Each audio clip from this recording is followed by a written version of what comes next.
So we all know that steel is used for faster construction, better quality of better quality control. We also know that steel is used in construction of sites where there are site constraints, heavily loaded structures. There are a lot of uses of steel, a lot of information that came about steel structures in, I think, all the sessions yesterday, all the sessions today morning. But there was somehow one segment or sector of steel usage that went unnoticed. I believe when I was discussing with the organizers also, I said that we should focus on this segment. So anyone knows what is this segment? Oh, my team has gone overboard on the emojis, but sorry for that. But yeah, so I'll be talking about retrofit and strengthening. Per se, or in steel usage in retrofit and strengthening. This is one segment, everyone said that steel is a huge industry, it has about 13%, 15% of the market share and everything. But retrofit, in the retrofitting industry, I think steel has a very big usage. I think it almost commands almost 30 to 40% of the retrofitting that is being done in the industry today. So, I will be talking about 2 case studies in another 5 minutes and 2 seconds of steel retrofitting. One will be where a steel structure is being retrofitted with using steel, and the other one is a concrete structure being retrofitted using steel. To start with, I'll like to say that steel is a beautiful material. I mean, it is one of the easiest materials to deal with when it comes to as a designer and as a person who is going to work at site. Much better than concrete. I mean, this is my personal experience. I would have a lot of people saying otherwise, but yes, I find this material to be very simple to retrofit, very simple to work around with. So my first case study is of a cryogenic tank. So cryogenic tanks are generally tanks which are storing petroleum material at a sub-zero temperature, highly negative temperatures. So these are 4 tanks that we had retrofitted recently. So the tank's height was around 30 meters. These tanks were constructed in 1989. And majorly the spiral staircases, the platforms above, the safety platforms and the walkways on top, all these structures had heavy corrosion on it, heavy pitting that was observed on these structures.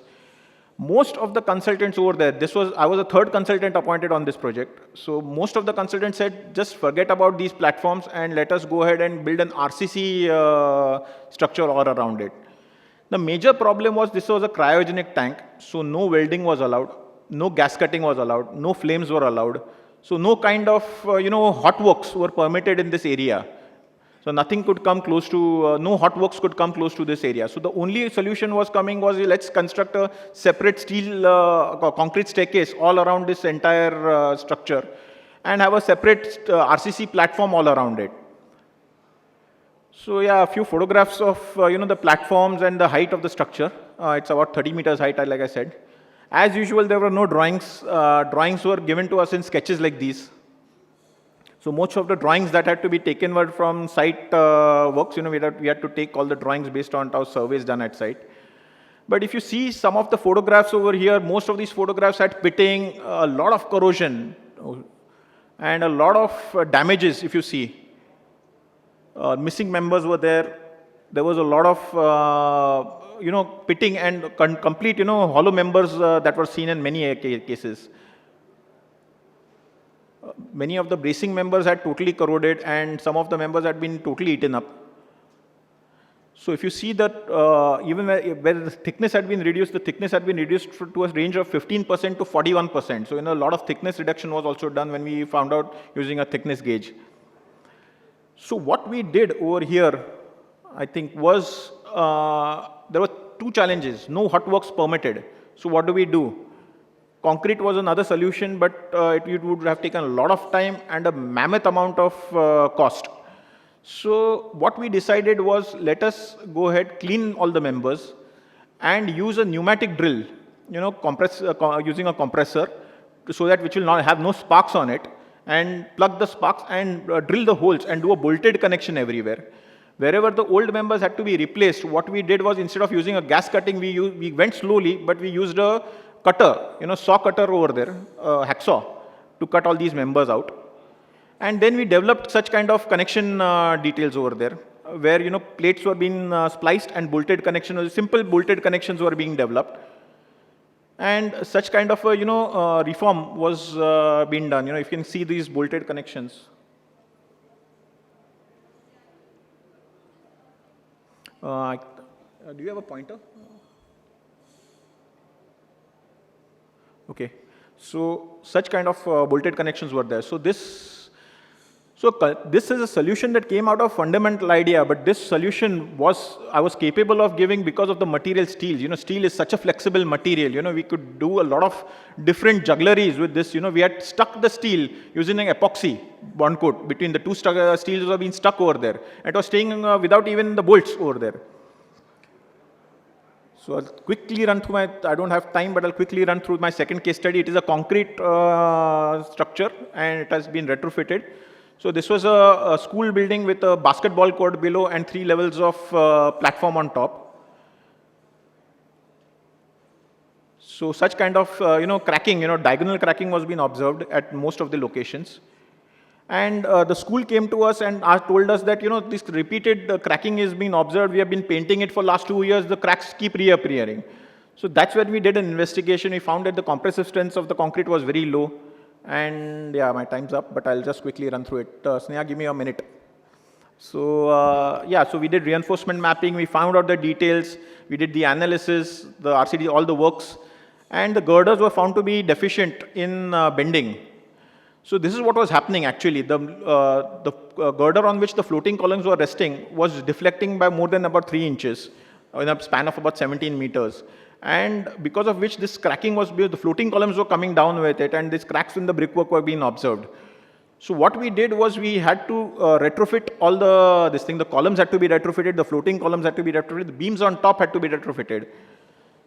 So, okay.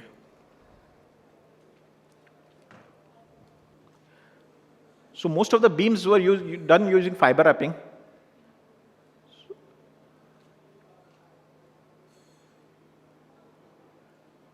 And the columns were jacketed. But the main girder on which all these floating columns were remaining, there was no option because we had gone above the threshold limit of a fiber wrap. A fiber wrap can only, increase the bending capacity by a certain level, beyond which we couldn't use. So then steel was the only option left in this case. So what we did was a steel plate fleeching from both ends with a through bolt running through the entire member. So if you see this, first the prep was done for the beam. The grouting was done on all the cracks that were already appearing, the diagonal cracks that were already appearing on this girder. Then through bolts were being made. If you can see the holes, this is because of lack of drawings. We had to, give test holes, to just see where the actual hole can go through and through. Then epoxy coating was done. And then finally, if you can see, the steel plates were being installed in a fashion like this. If you see the section 2.2, you can see that a C-shaped steel plate with through bolts were being done over here. So yeah, material distresses are there, but here what I wanted to tell you is that the steel is a material which can retrofit a beam or any section to an extent where fiber wrapping cannot go or a jacketing cannot be made available at that heights.